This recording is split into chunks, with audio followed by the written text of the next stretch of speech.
Hello. The following presentation covers the archaeological assessment of the Russell Gulch Cemetery.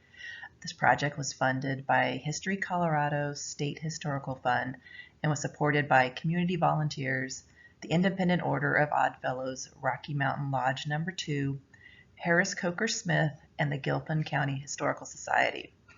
Our presentation has three main themes: a brief history of Russell Gulch and the cemetery, the archaeological survey and recording we did as part of this project, and the geophysical subsurface analysis to try and identify unmarked graves.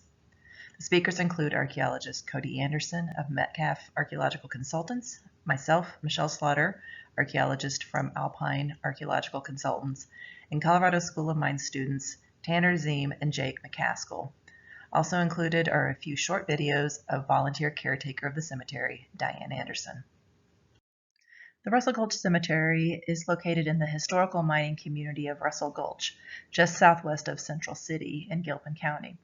The cemetery was established in the late 19th century by Russell Gulch's Independent Order of Odd Fellows, Lodge No. 41.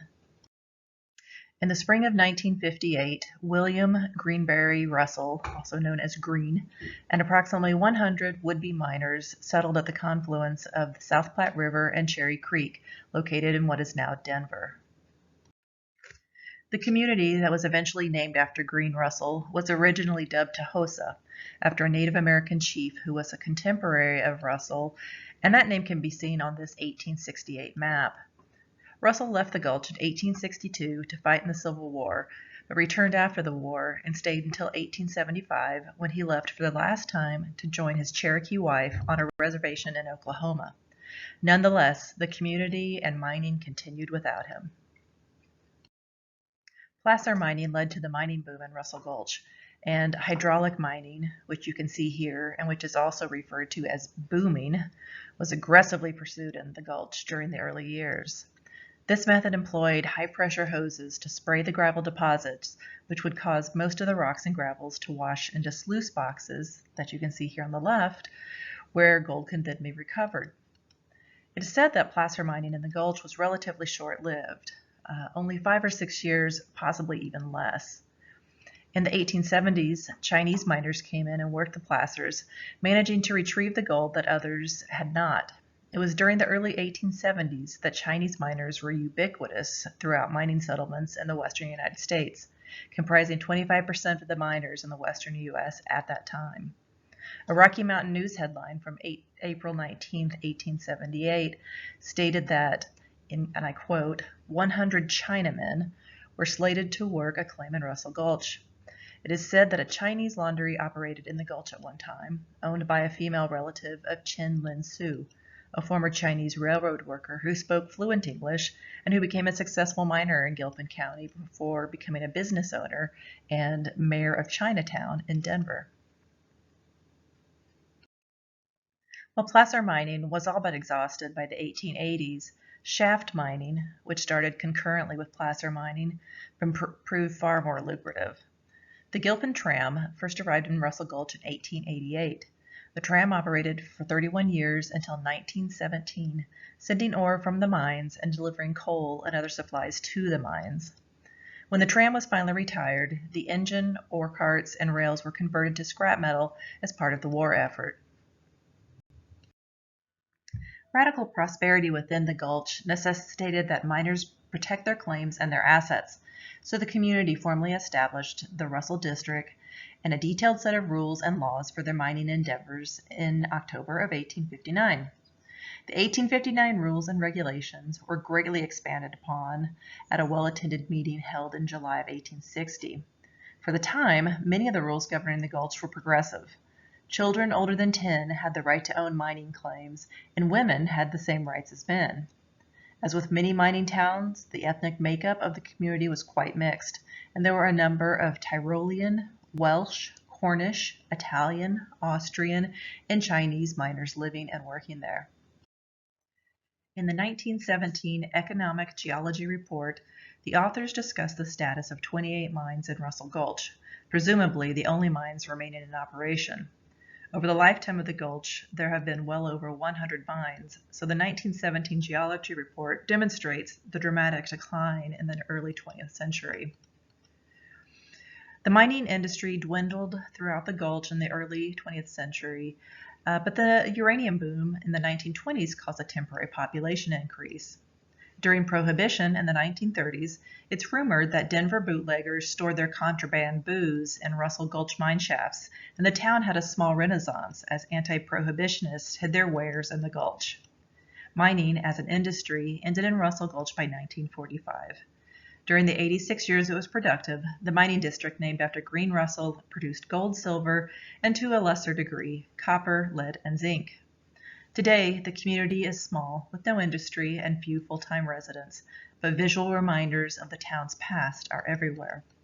And I just want to take a moment to point out the Oddfellows Lodge in this photo, because we will be talking about that momentarily, and that is right here. So going back to the early days in Russell Gulch, by 1860, there were 2,500 people living and working in the Gulch. Such rapid growth necessitated the establishment of many types of services, not the least of which was designating a place for the townspeople to bury their dead. Local lore suggests that the current cemetery is not the original one. The first cemetery was supposedly on a level location at the base of Davenport Gulch, immediately south of a low-lying knoll called Russell Hill, east of the current cemetery. Early survey maps produced for the area do not provide a location for the Russell Gulch Cemetery in either place. However, previous documentation of Gilpin County cemeteries does suggest the presence of another intact cemetery in the area. Allegedly, the cemetery was removed during the latter part of the 1800s and replaced with a baseball field for the mining community. The bodies were disinterred and moved to the current cemetery location. However, archival records of such an undertaking are limited. The first known references to the current cemetery location are in the county records from 1885, where it's described that the cemetery location is east of the Westchester Portal, and General Land Office records confirm this mine is located to the west of the current cemetery. The current cemetery was claimed on October 15, 1885, by the Russell Gulch Lodge Number 41 of the Independent Order of Oddfellows. The 300 by 200 foot parcel of land was fenced for the use and benefits of the lodge members. And now I'm going to play you a quick video done by Diane Anderson, who is a volunteer cemetery caretaker and was the person who really spearheaded this project. So the Russell Gulch Cemetery is an Oddfellows cemetery. It's the Independent Order of Oddfellows. Independent Order of Oddfellows, and this is the symbol that represents the fraternal organization. So tell us a little bit about the Oddfellows, Diane. Well, the Independent Order of Oddfellows was a fraternal organization that many of the folks in Russell Gulch became members of. And they didn't have insurance back in the mining days. So if they became ill, injured, or in fact if they died, their families would be cared for by the Order of Oddfellows as best they could. The symbol for the Oddfellows is a 3-chain link, and inside you'll see it on some of the graves. It says F, L, and T, and that stands for faith, brotherly love, and truth. The Oddfellows Lodge is still standing in the Russell Gulch town itself, and it's in fact on the National Historic Registry of Historic Places. And the Oddfellows had their lodge meetings upstairs, and in the downstairs was the local post office and the general store. So there's still a lot of history remaining. These same folks that are buried here had Oddfellows meetings there, collected their mail there, sometimes had school functions for the children upstairs. Just a really interesting history. The Russell Gulch Oddfellows Lodge Number 41 consolidated with the Central City Lodge in 1945 to become the Central City Lodge. The community of Russell Gulch shrank over the years, and the Russell Gulch Oddfellows membership merged with the Golden chapter in the 1990s, becoming the Rocky Mountain Lodge No. 2 that still exists today. The Oddfellows sold the Russell Gulch Lodge, which is now under private ownership, and as you can see here, it is well preserved and cared for. The Oddfellows still remain part owners of the cemetery, but their move to Golden resulted in the cemetery being left unattended for many years. In 1999, Boy Scout Troop No. 577 was given permission to remove the dead trees and debris from the cemetery, and repaired fencing, and replaced the old and faded cemetery sign with an iron one that they had welded. The sign still hangs over the entrance gate today. In recent years, led by Russell Gulch Cemetery advocate Diane Anderson, Russell Gulch locals started thinning trees that threatened some of the graves and clearing away ground juniper that had thoroughly invaded the cemetery, obscuring a number of graves and headstones. The work was hard and tedious, but in 2019, Scout Sean Perks earned his Eagle Scout recognition by leading a group to assist with remaining juniper removal. Until the current project, based on the headstones, the two earliest graves in the cemetery dated to 1881. The Find a Grave website and the Foothills Genealogical Society website indicate burials from 1879. Our survey identified one grave in the southeastern portion of the cemetery for 4-year-old Mary Jones. Her headstone has a death date of October 13, 1878. All the other dated headstones are from the 1880s or later. Thanks, Michelle. In this next segment, I'll be discussing why an archaeological survey is necessary and what exactly might be gained from that information. So you may be wondering why it's important to record a cemetery. In an ideal world, all burials would be marked, and we would know who is buried where. But this is not the case in most historic cemeteries. There are multiple reasons that cemeteries aren't always well marked. Sometimes large numbers of people would die in a short period of time, either from illness or mining accidents, for example. That gives little time for thorough burial practices. Or in some instances, people simply cannot afford a permanent grave marker. Substitute markers, such as wooden crosses, were used instead, which often deteriorate over time. This results in historic burials often containing numerous unmarked burials. This is especially true in the Russell Gulch Cemetery. Documentation errors also occur throughout the years, making historic information of the unmarked graves difficult. As mentioned earlier, the Russell Gulch Oddfellows Lodge was rolled into the Central City Oddfellows Lodge in the early 1900s. When this happened, the cemetery documentation was likely boxed up and put in storage. Any maps or documents of these unmarked burials may be in the storage files, but they are currently unavailable for historic research now. An archaeological inventory is the first step in giving the dead a voice. This work, combined with archival research and ethnographic information, provides significant data regarding the demography of the mining community. Also, by documenting all the locations where we think there are burials, it provides a better management tool of the cemetery for future use. It reduces the chances of accidentally uncovering human remains, so if the Oddfellows ever want to continue to use the cemetery, they can be more confident about what space is available. Another reason to record the cemetery is community pride and to support the rich mining history for the future. The residents that live in the historic properties of Russell Gulch are particularly vested in preserving the rich history of the cemetery. The cemetery is also a tourist attraction. People have a better understanding about the mining history while going through the cemetery. Local annual events, such as the Gulch Historical Society's Cemetery Crawl, also attracts visitors to the cemetery as local historians reenact the lives and stories of buried individuals. The final reason to periodically inventory a cemetery may be less obvious and unthinkable. The natural environment and vandalism takes their toll on the Russell Gulch Cemetery. There are cases where headstones are removed or destroyed. In other cases, the material begins to fade or break away. Since we don't have historic records of these individuals, that information is lost. Previous documents to the cemetery are limited.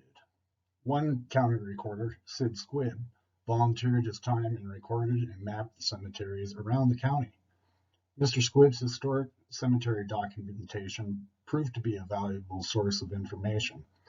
Our archaeological inventory began with grading out the numeric plots that Mr. Squibb originally documented on his map. This made it easier to retrace his work and assign volunteers portions of the cemetery to methodically record it. As previously described, much of the initial effort involved removing vegetation throughout the heavily forested area of the cemetery. Over a course of 2 days, we used volunteers to inventory the cemetery. This started, as all archaeological surveys do, by first identifying all the artifacts and features on the surface. This also included recording all the headstone markings, burial plots, and locations of the unmarked burials. Professional land surveyors from Harris Coker Smith volunteered their time and equipment to provide updated and accurate maps of the cemetery. Naturally, the survey work resulted in an updated map that shows the location of the marked and unmarked burials. This slide shows the northern half of the cemetery. Note the tight clusters of burial plots in some locations, while other locations have only one burial in the family plot. You can see well-established families in some areas, while other areas have been in the mining community briefly and were buried alone. It's also worth noting that these are only the burials marked on the surface. There are likely additional burials that were not clearly visible on the surface, and that's when the School of Mines geophysical techniques come into play and will be discussed later. It is also worth noting that this cemetery is on a hill slope. There are some areas that make it easier to not only bury someone, but also identify unmarked graves. For instance, along the upper hill slope, there are recognizably deep rectangular depressions of unmarked grave locations, while slope wash may have covered some graves at the base slope, making them virtually unrecognizable from the surrounding topography. The next few slides show various portions of the cemetery during site recording.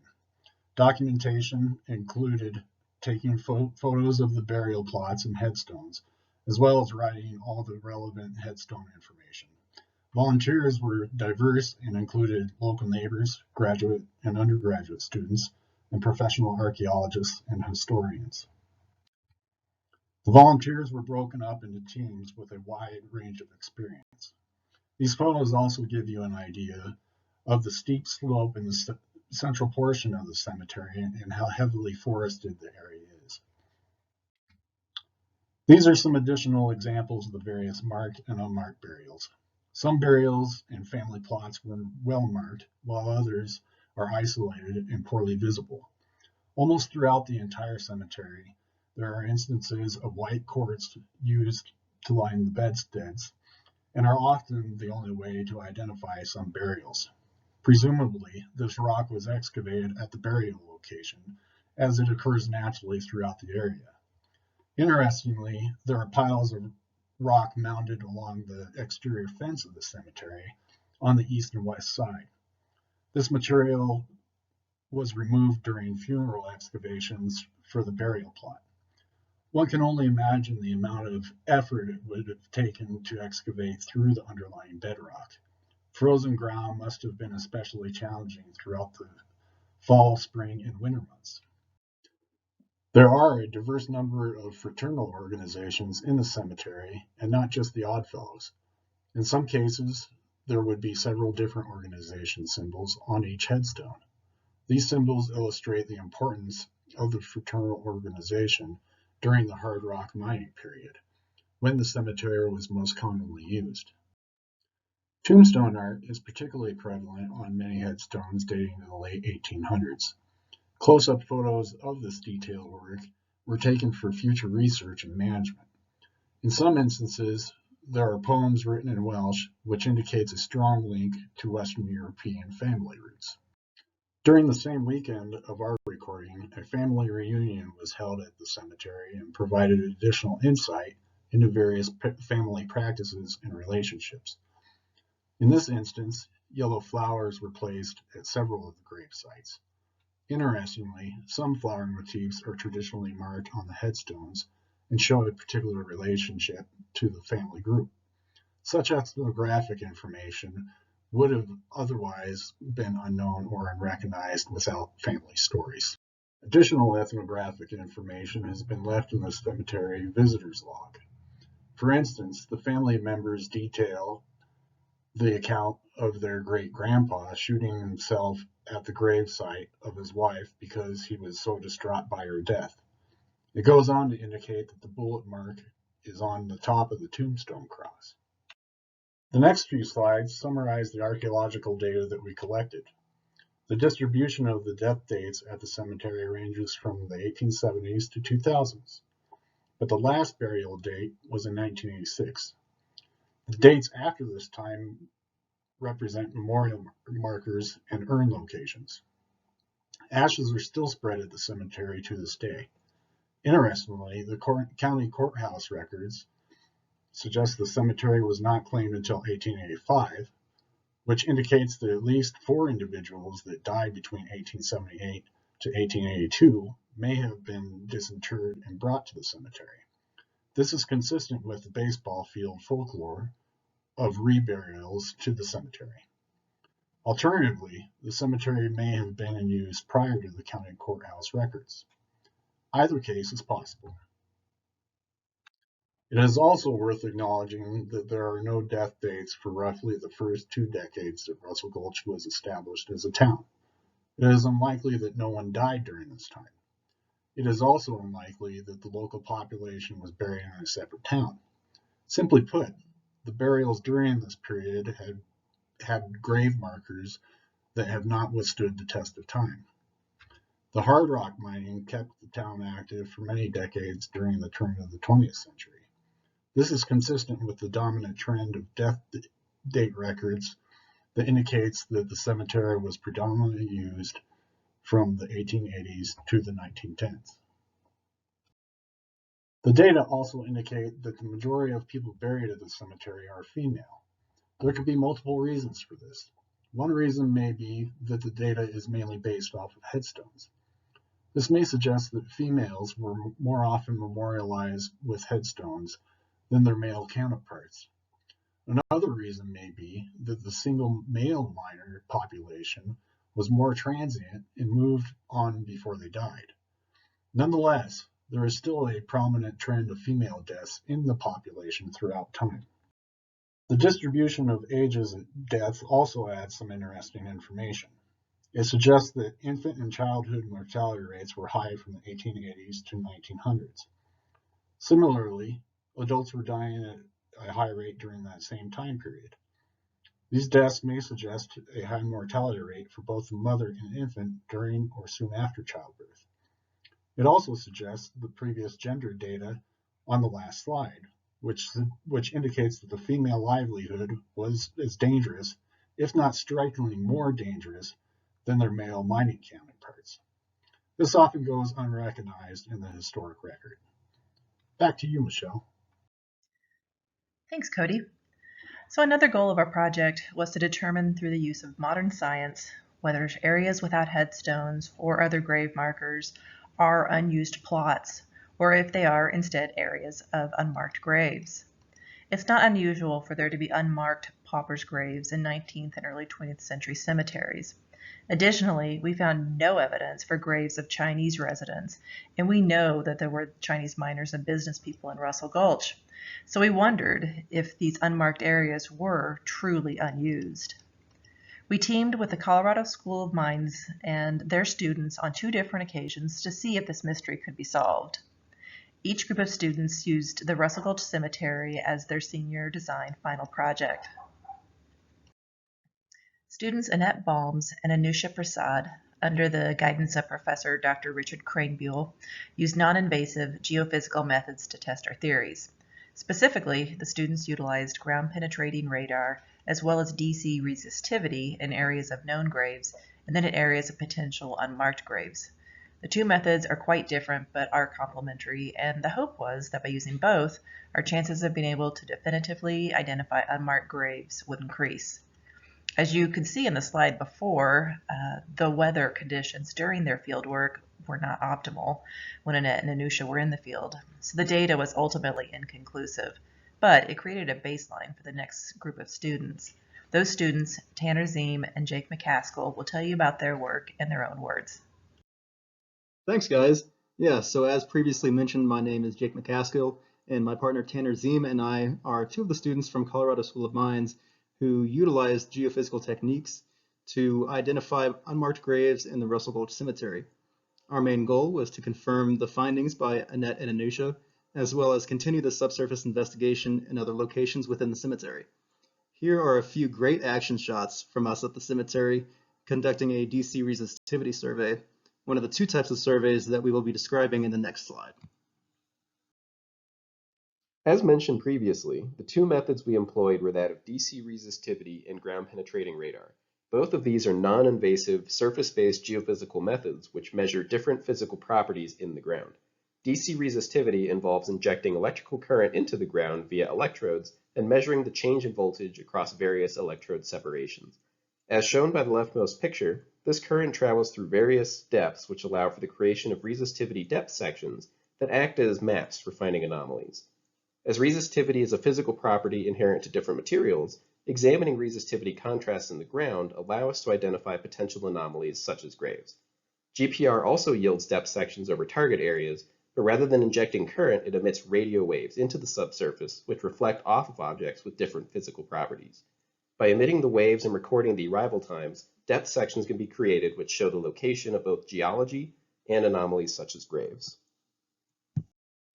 Now that the method behind the madness is behind us, it's time to talk about where we surveyed as well as some of the results. Our primary area of investigation were plots 94 and 95, which were originally surveyed by the prior mine students. The location of these plots can be seen on the bottom left of this picture, or the southeasternmost corner of the cemetery itself. The other two areas of investigation include plots 62 and 71, which are in the same general area as the first two plots. On the bottom right-hand side of this slide, you can see the results from our DC resistivity survey, which depicts a continuous interface at about 0.8 meters below the surface, and not much else. This led us to believe that there are no signs of any prior burials in this location. However, we wanted to be certain of this with our GPR results.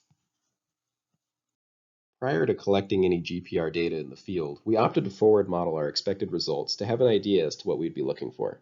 Forward modeling involves applying the physics of these instruments to a known environment and predicting what the instrument response would be. For this case, we created a synthetic model which emulated a wooden coffin with an air void buried in dirt, and the results of that simulation are shown in the bottom left image. This is what we predict the GPR results to be above a grave site.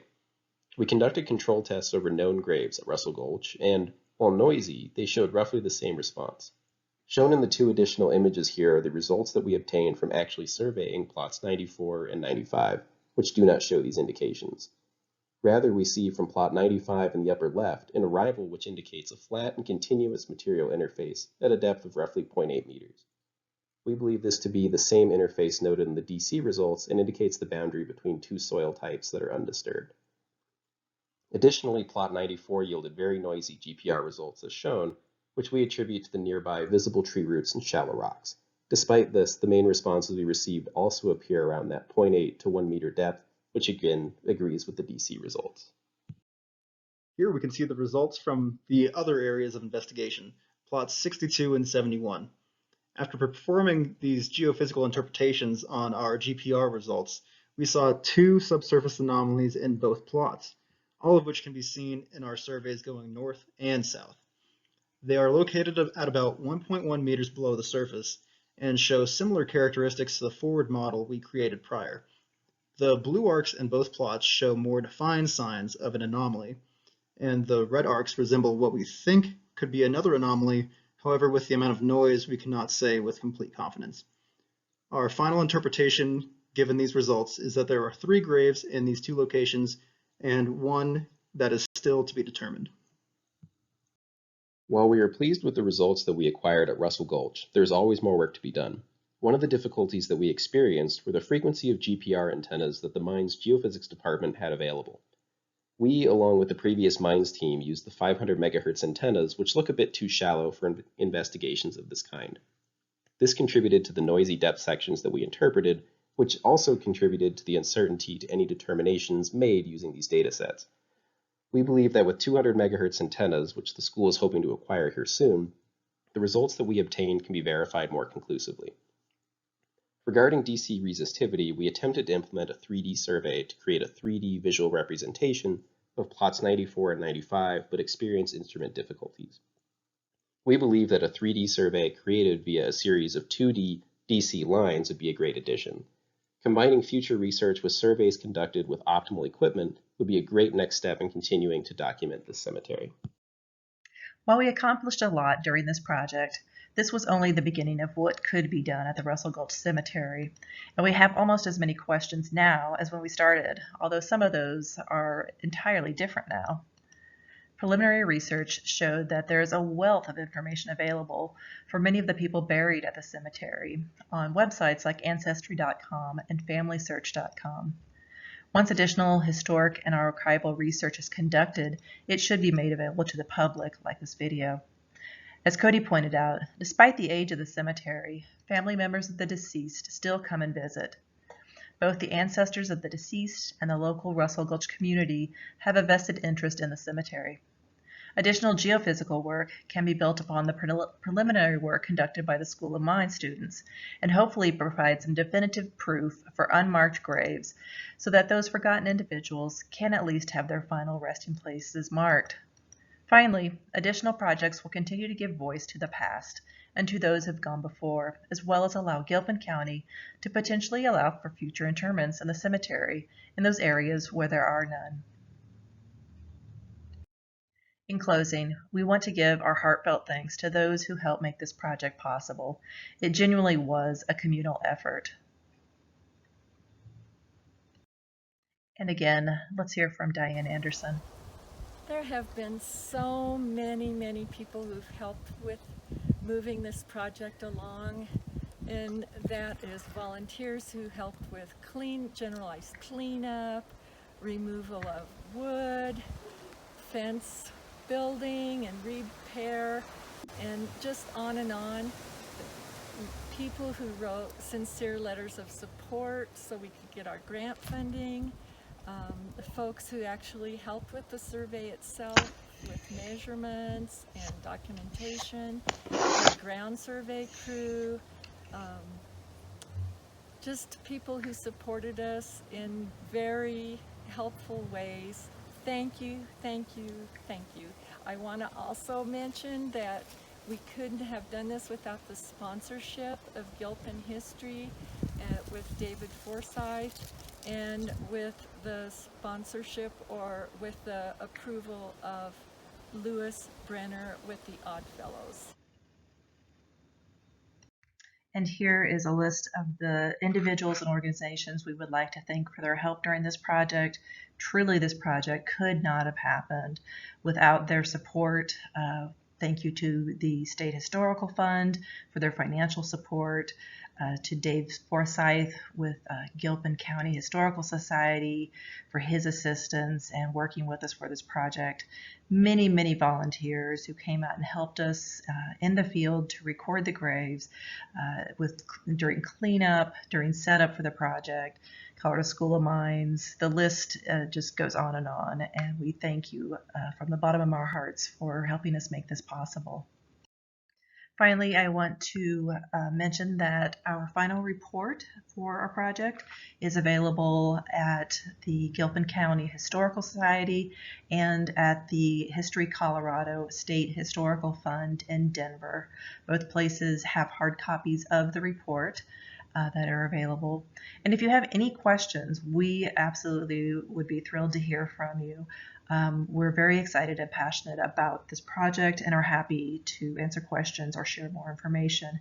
And you can find our contact information here on this slide for Dave Forsyth at the Gilpin County Historical Society, for Cody Anderson at Metcalf Archaeological Consultants, and for myself, Michelle Slaughter at Alpine Archaeological Consultants. Thank you so much for your time.